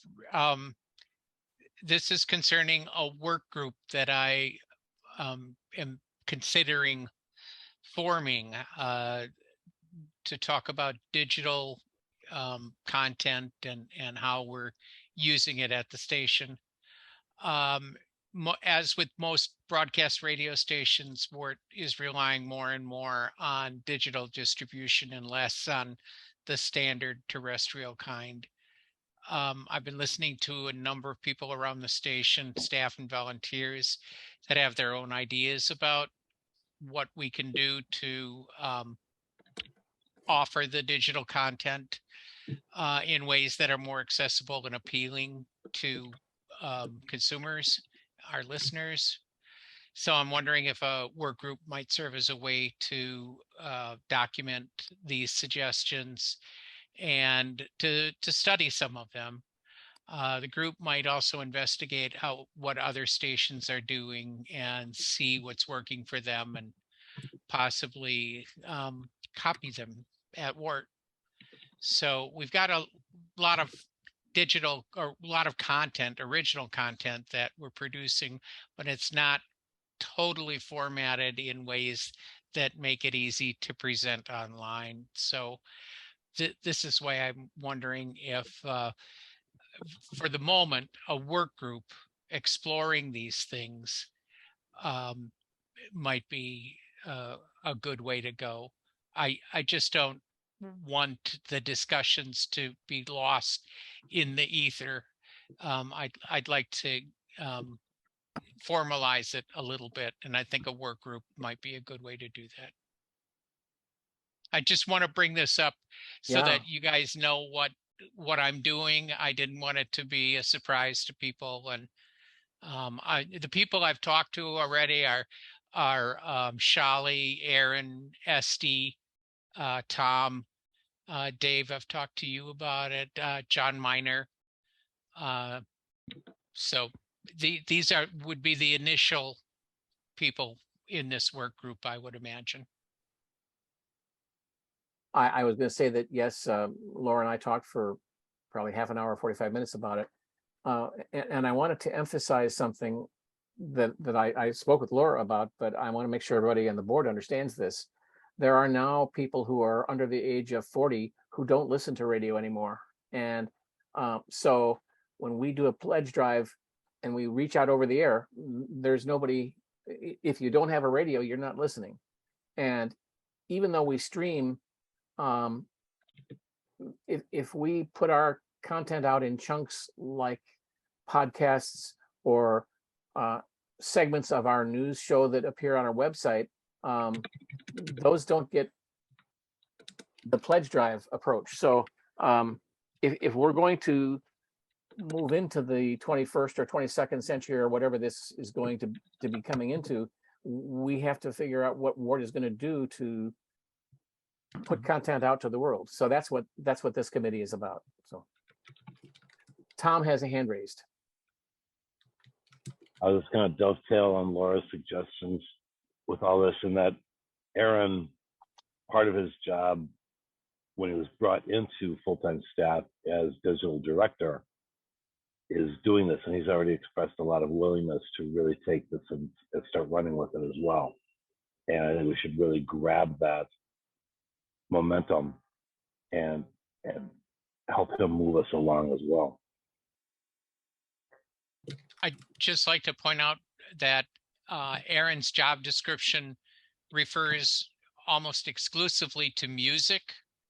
So I just wanted to, that's one of the things we might want to talk about in this work group, is how to expand his duties to also include news, possibly. I don't, now wait a minute, I don't want to change his job description at this meeting, but I just wanted to say that's one of the things we noticed, was that his job description does not include the news and public affairs programming.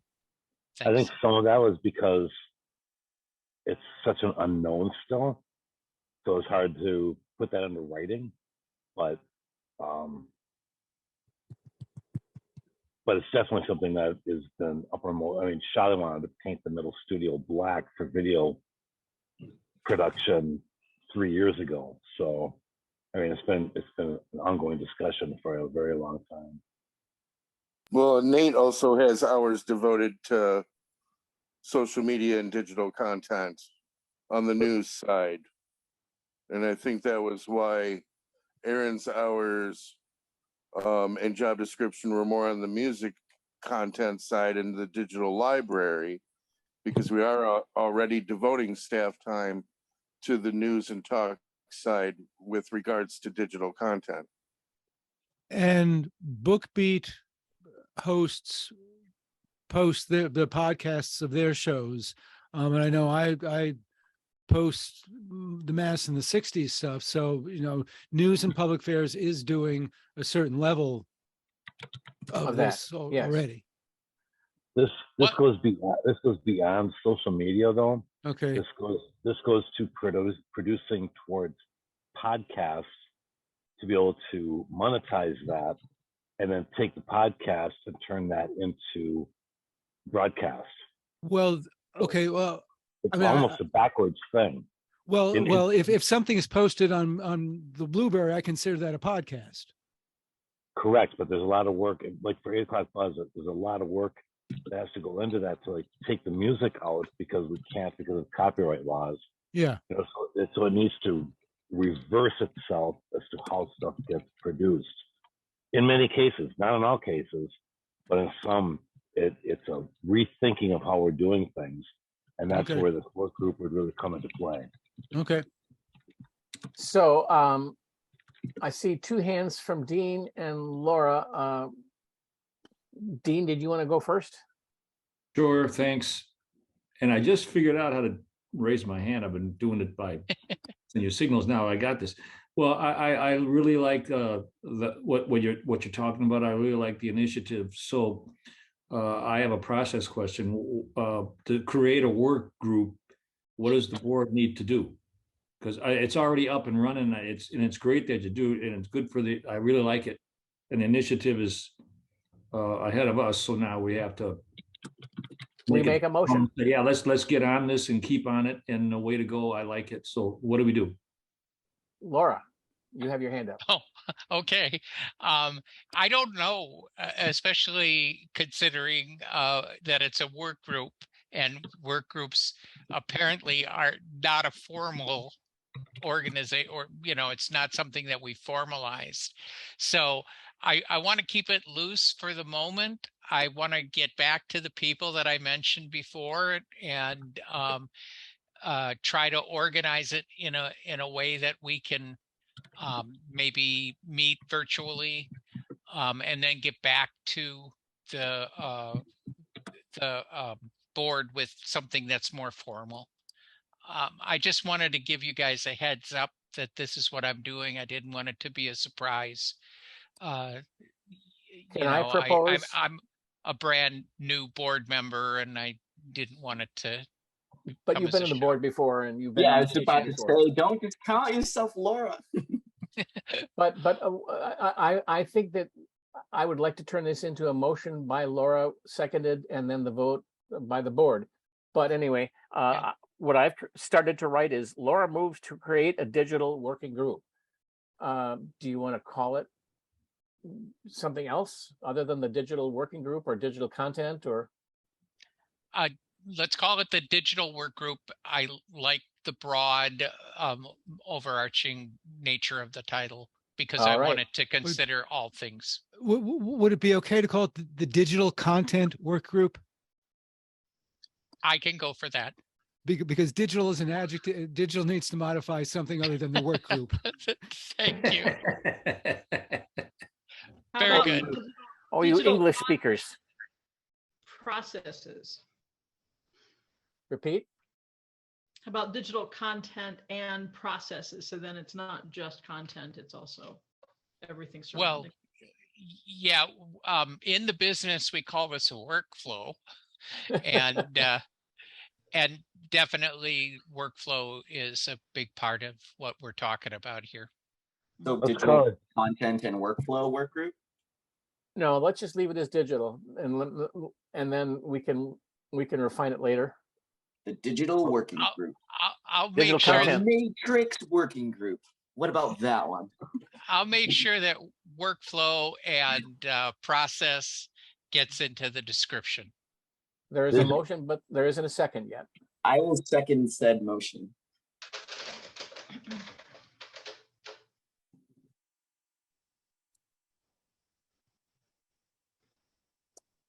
discussion further? All in favor, say aye. I I, All opposed, Aye. say no. Are there any abstentions? The motion carries. thanks. Thank you for staying on this. Any other new business?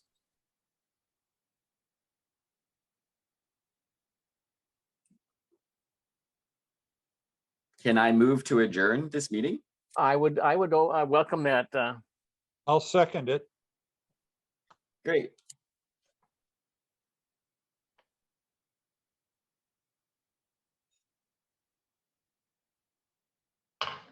All in favor, say aye. Aye. I. Aye. All opposed, say no.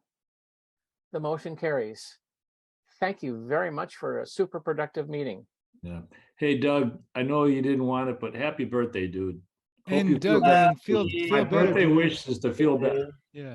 Yeah. Let's have a big shout out to Doug for attending the meeting while recovering from all he's been through. All So that- hey, happy yeah. birthday. Many Mm. happy Happy returns. birthday, Doug. Awesome. Yeah, Feel me better, and my buddy. broken ribs. Thank you. So long, everybody. Thanks. Good Bye-bye. night. Bye-bye.